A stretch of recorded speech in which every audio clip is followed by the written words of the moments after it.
quoi que vous sachiez, aussi bizarre que ce soit, et si c'est bizarre c'est mieux, il y a quelqu'un quelque part qui serait prêt à payer pour l'apprendre avec vous. Le prix dépend de ce qu'on appelle le coût de non-résolution. Qu'est-ce qui m'intéresse? Et est-ce qu'il y a d'autres gens sur Internet qui sont intéressés par ça? Quel serait le plan exact pour recréer de zéro une activité d'accompagnement épanouissante qui permette de très bien gagner sa vie, de travailler n'importe où et surtout en aidant les autres? C'est la question que j'ai posée à Jérémy et à laquelle il a répondu. Donc dans les 25 prochaines minutes, vous allez tout savoir. Comment est-ce qu'en 2025 et en 2026, on créera des activités d'accompagnement, de la définition du projet à la création de l'offre, à la création d'une audience jusqu'à la monétisation. Vous allez tout découvrir dans les 25 prochaines minutes. C'est parti. La première chose, c'est de se demander qu'est-ce qui m'intéresse. Admettons qu'on a trouvé son sujet. À partir de son sujet, moi je commencerai par faire quelques petites recherches sur Internet, sur Google, sur les réseaux sociaux, sur Amazon ou la Fnac pour voir s'il y a des livres sur le sujet. Et je regarderai déjà est-ce qu'il y a des gens qui s'intéressent à la même chose que moi. Si oui, sous quel angle? Et ensuite, où est-ce qu'ils ont l'air d'être sur Internet? Est-ce qu'ils sont sur Facebook, sur Instagram, sur LinkedIn ou sur n'importe quel réseau social qui apparaîtra dans les prochaines années? Une fois que j'ai un sujet, un angle et un lieu, je vais pouvoir me créer un compte sur un réseau social, commencer à connecter avec ces gens-là et simplement commencer à partager du contenu. En partageant du contenu, je vais commencer à créer de la relation et je vais commencer à créer petit à petit de l'audience. Ça va être quoi comme type de contenu par exemple? À quoi ça pourrait ressembler Ça peut être quelque chose que j'ai découvert sur mon sujet, un problème que j'ai résolu sur mon sujet, une idée avec laquelle je ne suis pas d'accord sur mon sujet, que tout le monde pense, ce que j'appelle les contenus pilules rouges. Tout le monde pense que, mais, des contenus qui marchent extrêmement bien. C'est soit des contenus pour attirer l'attention et être découverts, soit des contenus qui s'adressent à nos pairs pour établir une certaine crédibilité, soit plus tard, mais là on n'en est pas encore là, des contenus pour vendre. Ok. À partir de là, on va commencer à rentrer en discussion avec des personnes. Ces personnes-là, on va leur demander ce qui les intéresse dans le sujet. Est-ce qu'elles ont des frustrations? Est-ce qu'elles bloquent sur quelque chose? Est-ce qu'elles ont déjà investi pour régler ce problème d'ailleurs? Et ça peut vouloir dire 9 € comme 9000 selon le sujet. Et en faisant ça, on va faire des recherches de marché et de la compréhension de son client. À partir de ça, on va pouvoir commencer à créer ce qu'on appelle une offre. Une offre, c'est une réponse au problème des gens qu'on a en face de nous. Telle personne a tel problème, je vais l'aider de telle façon à le résoudre, en tant de temps, grâce à telle méthode. Et ça aura un prix. Ça, c'est une offre. Au début, on la teste, bien sûr, on ne sait pas ce qui est vrai, on ne sait pas ce qui est juste, on ne sait pas ce que les gens veulent. 99% du temps, notre première idée partira à la poubelle, c'est pas grave. Tu aurais un exemple d'offre alors, je te prends un peu de cours là, mais... Oui, bien sûr, on peut inventer quelque chose. Je sais pas, quelqu'un qui aiderait les gens à résoudre leurs problématiques de sommeil, par exemple, ou perte de poids, peu importe, tu vois. Mettre fin à l'insomnie en 3 mois, même si tu as de l'insomnie chronique, sans prendre aucun médicament, grâce à une méthode de méditation ancestrale. Et en fait, il se trouve que toi, tu as appris une technique de méditation pendant 20 ans en Inde, et en fait, tu as remarqué que sur le sommeil, ça marchait extrêmement bien et que personne n'avait l'air d'en parler. Voilà. Ça peut être ça, par exemple. Donc ça, c'est un peu la promesse que tu proposes. À l'intérieur, là, on a le packaging. Maintenant, il va falloir mettre quelque chose à l'intérieur. À l'intérieur, selon si on la délivre en ce qu'on appelle en one-to-one, une personne, ou en groupe, il peut y avoir une communauté.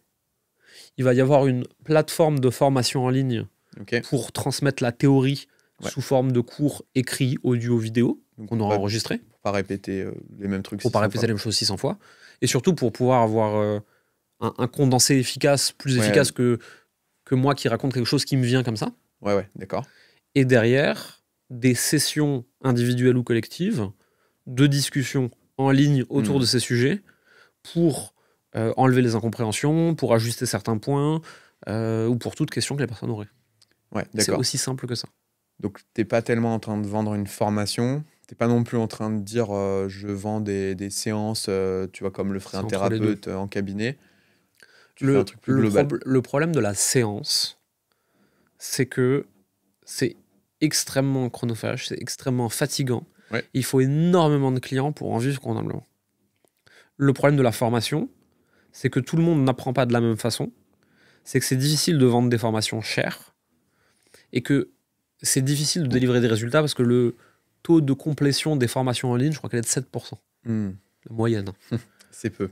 Donc, si on veut quelque chose où on n'a pas besoin de 1300 clients, qu'on peut vendre cher parce qu'on veut en vivre, mais qui amène surtout des résultats intéressants aux personnes en fonction de ce qu'on a fait comme promesse marketing, moi, ma préférence, c'est formation plus communauté plus accompagnement.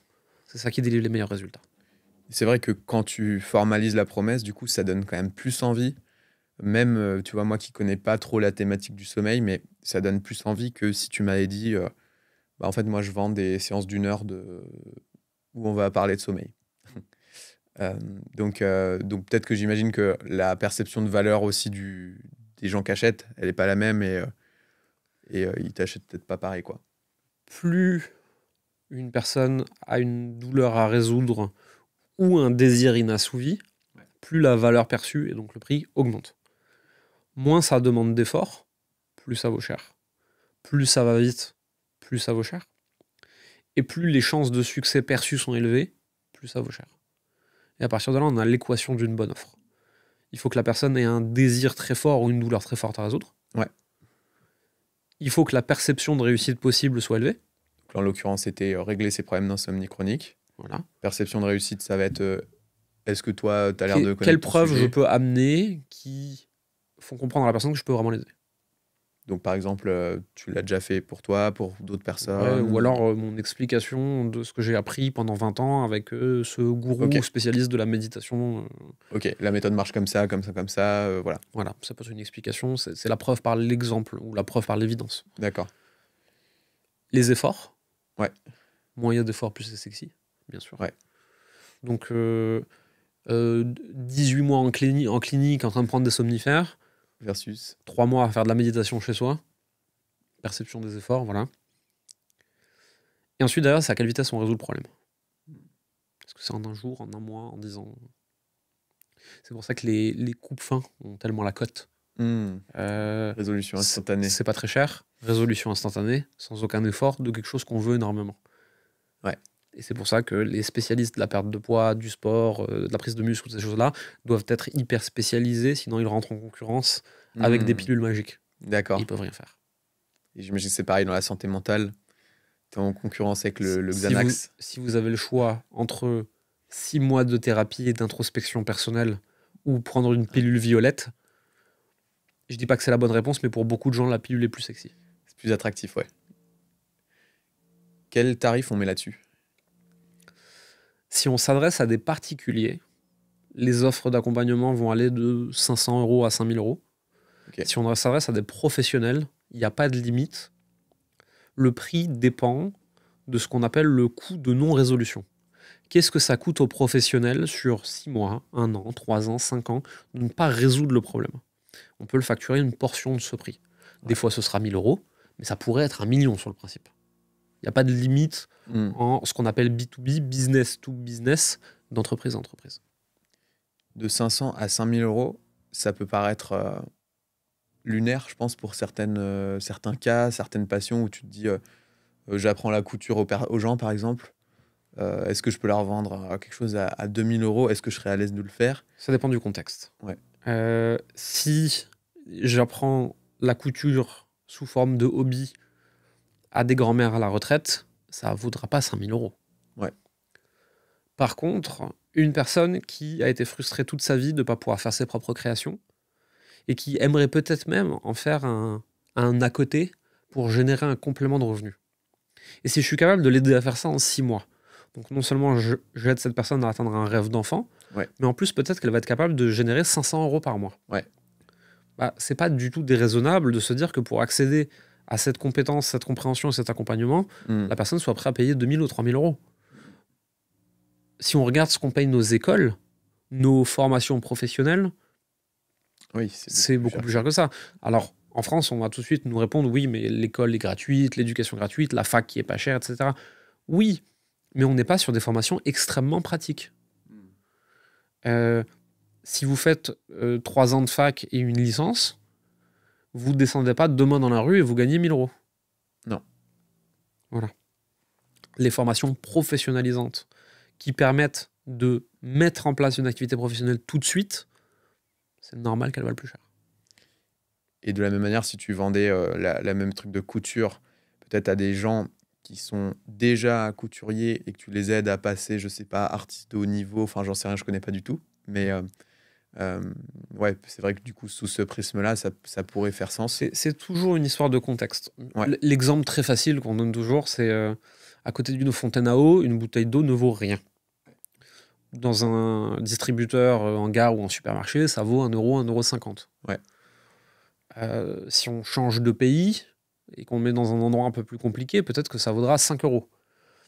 Et si vous êtes au milieu du désert et que vous êtes en train de mourir de soif, ça vaut combien? L'infini. Le prix n'existe que dans un contexte. Sans contexte, pas de prix. Donc La bouteille d'eau est trop chère ou pas assez chère en fonction de son contexte. Et bien sûr que 5 000 € pour la mamie qui veut tricoter un pull à Noël, c'est inadmissible. Mais pour quelqu'un qui a 30 ans et qui veut se reconvertir et se lancer dans la couture professionnelle, je vois pas en quoi c'est un problème. Donc tu es plus sur un sujet de proposer quelque chose aux gens pour qui ça a le plus de valeur, à compétence égale, je veux dire, de ton côté. Oui. Et de trouver ces personnes-là, de parler aux bonnes personnes, quoi, au final. Oui. Et dans ces moments-là, il y a toujours quelqu'un qui me dit oui, mais la petite mamie qui veut faire son pull de Noël, ça a plus de sens pour elle. Ok. Très bien. Vends des formations extrêmement chères à ceux qui en ont besoin et peuvent se les payer, et donne tout ce que tu sais gratuitement à la grand-mère. Ça aura beaucoup plus de sens pour toi, ça aura beaucoup plus de valeur pour elle. Ma croyance personnelle là-dessus, c'est que on prend ce qu'on sait et on le met dans un contexte où ça vaut le plus cher possible. Ok.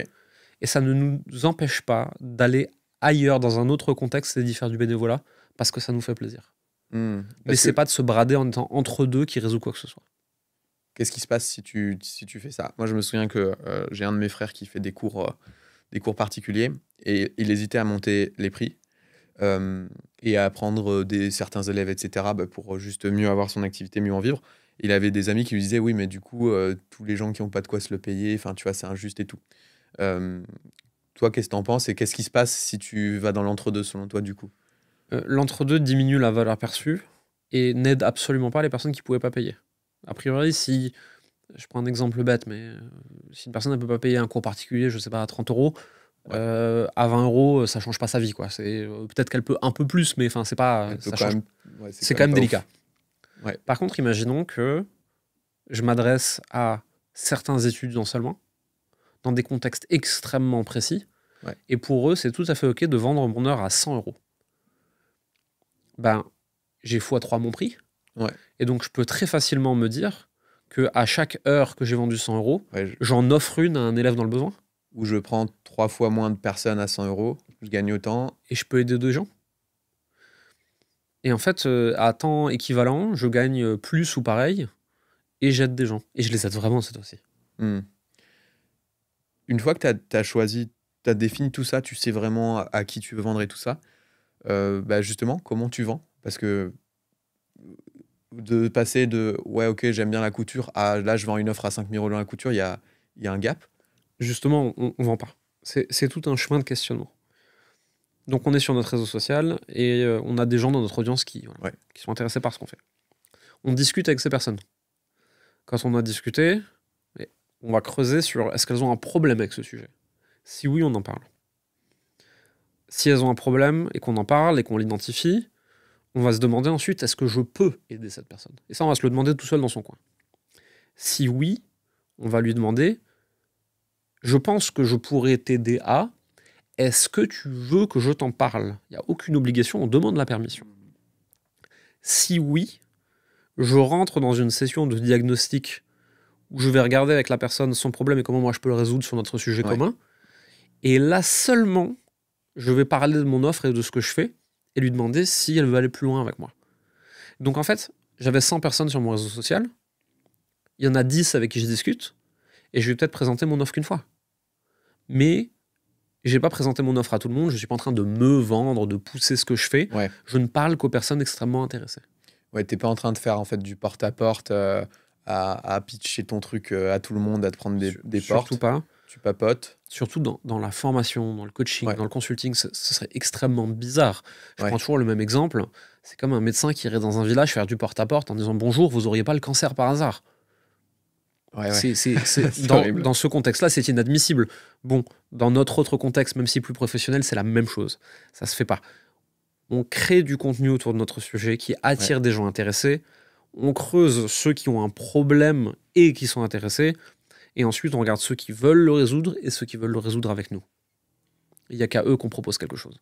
Ok, donc en fait, tu es beaucoup moins exposé au non, parce que tu as coché plein d'étapes, tu as demandé la permission à plein d'endroits, tu as validé qu'il y avait de l'intérêt. On va être exposé à des noms, on va avoir des portes qui vont se refermer, mais c'est des personnes intéressées par notre sujet, qui ont un problème, qui ont validé qu'on pouvait les aider, et du coup vont juste nous dire c'est super, mais dans mon contexte actuellement, peut-être financier, peut-être de timing, peut-être de plein de choses, je préfère qu'on ne continue pas, mais on est en bon terme, tout va bien, simplement, je ne vais pas acheter ton offre. C'est quand même un rejet qui est vachement plus facile à vivre que ce qui se passe quand il y a du démarchage et qu'on se prend des refus de démarchage. On a tous reçu ces appels extrêmement insupportables entre midi et 2 ou à 18h. On n'est pas extrêmement sympa quand c'est le 17e qu'on reçoit. Non, on se surprend à être pas sympa du tout même. Voilà. Et donc l'idée, c'est de ne faire notre proposition commerciale qu'à des personnes qui ont démontré extrêmement d'intérêt et qui, du coup, même en cas de refus, vont le faire d'une façon très, très douce. Est-ce que tu as des manières d'avoir tes premiers clients peut-être encore plus facilement pour pas te jeter dans le grand bain, de passer de en fait je fais rien, enfin je commence à bah voilà, mon truc pour la couture coûte 5 000 €, enfin comment tu rentres dans le bain délicatement quoi? J'aime bien utiliser ce que j'appelle la méthode des petits pas progressifs. C'est-à-dire que même si dans ma tête, ma formation et mon accompagnement sur la couture vaut 5 000 €, ben peut-être que je peux me dire que les 3 premières personnes, je les prends à 500 €. Je leur dis que ça vaut 5 000, hein, mais je leur explique aussi que je suis en train de débuter, de me lancer, et donc j'ai besoin de me prouver des choses, et puis j'ai besoin de prendre de l'expérience, et puis des témoignages, etc. T'es sincère en fait. Voilà. Tu caches complètement pas le transparent, ça sert à rien de se cacher. Et donc les 3 premiers, c'est 500. Et peut-être que les 3 suivants, c'est 800. Et peut-être que les 3 suivants, c'est 1000. Et je monte progressivement. Et de toute façon, à un moment, avec l'expérience, je vais me rendre compte que je suis plus aligné avec le prix que je pratique. Et donc, je vais monter mon prix pour être aligné par rapport à la valeur que je produis. Ouais, d'accord. C'est-à-dire que si tu mets un prix trop haut, tu vas être inconfortable. Mais s'il est trop bas, tu vas le sentir aussi. Tu vas te sentir peut-être abusé, comme si tu es un job où tu n'es pas assez payé à ton goût. Tu n'es pas content d'y aller, quoi. Si je ne suis pas assez payé et que je le ressens, j'ai pas envie de faire le petit extra pour aider profondément cette personne. Si je suis trop payé et que je le ressens, je me sens mal et je me sens un imposteur. De toute façon, un prix trop haut ou un prix trop bas sont mauvais pour nous en termes de psychologie. C'est pour ça qu'on tâtonne pour trouver le prix juste. Le prix où on se sent bien. Voilà. Ouais, c'est top. Et du coup, pour revenir sur cette notion de normalisation du succès, pour aller dans tout ce nouveau paradigme, on va dire, ce nouveau monde, en quoi, pour toi, c'est important de normaliser le succès, de s'entourer de gens qui le font? Comment vivent ces transformations-là vos clients, par exemple, le fait d'être ensemble? Qu'est-ce que ça change par rapport à s'ils étaient tout seuls, tu vois? Déjà, les moments de doute, il y en a toujours dans tous les parcours, sont bien moins difficiles à vivre quand on est entouré de personnes pour nous dire « Ah tiens, je me rappelle, je suis passé là il y a 3 mois, c'est vachement mieux après. » Ah, d'un coup, ma difficulté n'est que passagère et elle est anecdotique. D'autres l'ont déjà vécu, ils sont pas morts, tout s'est bien passé. Même si on est plusieurs dans la même difficulté au même moment, on se sent moins seul. On a des gens à qui en parler. Et surtout, nous aujourd'hui, quand on discute avec nos clients les plus avancés, on va pas détailler ça forcément ici, mais dans des environnements qu'on appelle des masterminds, où c'est des groupements d'entrepreneurs plus avancés, si une personne vient nous voir et qu'elle nous dit j'ai prévu l'année prochaine, après 5 ans d'activité, de faire 100 000 € de chiffre d'affaires mensuel, dans un environnement traditionnel, on va lui dire mais t'es complètement folle, redescends sur terre, un peu d'humilité, c'est extrêmement difficile, tu n'y arriveras pas. Et dans ces environnements-là, on va lui répondre pourquoi que 100 ? Ça veut pas dire qu'il y arrivera ou pas, on s'en fiche. Mais d'un coup, il y a un petit déclic qui se passe dans la tête. Ah tiens, c'est vrai, pourquoi 100 ? Pourquoi pas 150 par exemple ? Ce qui ne dit rien de la capacité à y arriver, mais on se sent mieux et on a d'autres ambitions, on essaye d'autres choses. Un environnement qui normalise le succès, c'est des personnes qui vous répètent toute la journée que vous pouvez plus. Ça ne veut pas dire que vous devez le vouloir, ça ne veut pas dire que vous allez y arriver, ça ne veut pas dire que ce sera sans effort, mais vous pouvez plus. Et d'un coup, on ouvre l'esprit et on conditionne un petit peu notre cerveau à repérer les opportunités, à se dire que c'est possible. Ce qui est souvent mal compris, c'est qu'on pense que c'est de la pensée magique. Il suffit d'y croire et je gagne 10 000 euros par mois. Pas du tout. Mais si je n'y crois pas, quoi qu'il arrive, je n'y arriverai pas. Comment l'inverse s'applique aussi si vous avez des clients qui arrivent et qui sont justement dans un environnement où personne n'y croit? C'est extrêmement difficile de se lever tous les matins et de produire des actions en espérant un résultat quand 100% de notre environnement nous dit que ce n'est pas possible. Puisque, au moindre doute, l'environnement va essayer de nous ramener à ce qu'on était avant. On parle de régression vers la moyenne, si on parle de statistiques. Plus je suis seul, tel Don Quichotte face à mon moulin, en train d'essayer de faire un truc qui paraît être dans le vide à beaucoup de gens, plus il y a de chances que j'abandonne. Si je suis entouré de gens pour qui c'est normal et qui l'ont déjà fait, qui l'ont déjà réussi, j'ai beaucoup moins de chances d'abandonner. Ouais, c'est plus facile de courir le marathon si tu t'entraînes de personnes qui l'ont déjà fait 4 fois. Voilà. Que si tu es dans une famille où personne n'a fait de sport. On installe une croyance disant c'est possible, c'est facile, tu vas y arriver. C'est pas vrai pour autant. Ce sera ni facile, ni c'est sûr que tu vas y arriver. Ça change pas Mais le fait d'être entouré de personnes qui y croient et d'installer cette croyance rendra le chemin plus facile et plus agréable. Je faisais le parallèle avec le marathon parce que j'ai un petit frère qui a couru le marathon en 3 heures et quelques. Et donc, du coup, quand moi, je me suis inscrit au semi, c'est vrai que ça place l'échelle de normalité. Et tu te dis, bon, bah, le semi, c'est la moitié. Donc, c'est comme ça qu'à l'époque, je me suis retrouvé à courir mon premier marathon. Ok. Je venais de commencer à courir quelques mois avant. J'avais fait un 10 km pour me challenger personnellement. Et je me retrouve à un anniversaire avec des copains. Et il se trouve que tous les cousins et les parents des cousins, ils sont tous marathoniens depuis 20 ans. Et c'est comme ça que je me suis retrouvé à m'inscrire à un marathon. La normalisation d'un objectif par l'entourage. Est-ce que ça peut aussi mettre une forme de pression malsaine, selon toi? Ou même, j'ai envie de dire, parce que j'en parlais hier avec un autre invité, Grégor, ça peut aussi faire que du coup, tu ressens moins de gratitude sur le chemin. Par exemple, je vois mon petit frère qui a fait le marathon en 3 heures. Bon, moi, je fais mon semi. Je finis le semi, je me dis c'est normal. Du coup, ça a été plus facile parce que je l'ai normalisé. Mais aussi, à la fin du semi, du coup, je suis moins content parce que ça me paraît pas ouf, tu vois. Faut faire attention à ça. Si on oublie de célébrer les atteintes, les choses qu'on atteint sur le chemin, il n'y a plus que la difficulté. Et de toute façon, il y a cette phrase que j'aime beaucoup, en haut de la montagne du succès, il n'y a que toi et tous les efforts que tu as fait pour en arriver là. Justement, vu qu'il n'y a que toi et tes efforts, c'est bien de célébrer un petit peu. Il faut pas non plus être entouré que de personnes pour qui c'est trop normal. Sinon, effectivement, ça éclipse l'atteinte de l'objectif et le fait de s'en réjouir. Pour la pression, ça dépend si les personnes de qui on s'entoure sont saines ou pas. Si elles sont relativement saines dans leur rapport amical, professionnel, etc., elles sont capables de se réjouir pour la personne et pas de simplement lui dire « il était temps ». Ce qui est un comportement légèrement toxique. Donc ça dépend de qui on est entouré. Ouais. Donc le choix de l'entourage, primordial. J'avais vu quelque chose comme quoi le négatif se propage davantage que le positif. Pour un pessimiste, il faut 10 optimistes. Ouais.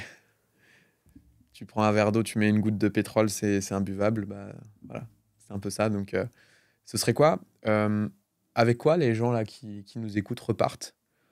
La personne qui a tout écouté, qui a écouté l'interview, si elle devait repartir avec une seule chose dans sa boîte à outils, le minimum, le plus important, qu'est-ce que ce serait? La première chose, c'est vraiment d'installer cette croyance, c'est possible. Ça ne veut pas dire que ce sera facile, ça ne veut pas dire que tout le monde va y arriver, et ça ne veut certainement pas dire que tout le monde sera millionnaire, mais c'est possible. Il y a possibilité de faire quelque chose de chez soi, autour de ce qu'on aime, déconnecté de la géographie, et qui crée des rentes digitales aujourd'hui dans notre société. Ensuite, derrière, peut-être simplement un premier pas. Qu'est-ce qui m'intéresse? Et est-ce qu'il y a d'autres gens sur Internet qui sont intéressés par ça? Et peut-être que je peux ensuite juste ouvrir un réseau social et commencer à partager ce qui m'intéresse autour de ce sujet-là. Je ne suis pas obligé de chercher à vendre quoi que ce soit au début, mais je vais commencer tout doucement à créer une audience. ce qui est un actif digital, ce qui sont les actifs les plus valorisés et valorisables à notre époque. Quand on voit aujourd'hui qu'un YouTuber, donc un métier qui n'existait pas il y a 15 ans, hein, comme MrBeast, aujourd'hui est valorisé à plus d'1 milliard, parce qu'il a une audience digitale et une marque personnelle, c'est fou. Quand on voit que les nouveaux milliardaires qui arrivent sont des stars d'Internet, c'est fou. Ça ne veut pas dire que vous devez le devenir. Ça veut dire que créer un actif digital permet de commencer quelque chose. Et je pense qu'on devrait peut-être tous commencer par ça. Merci Jérémy. Merci.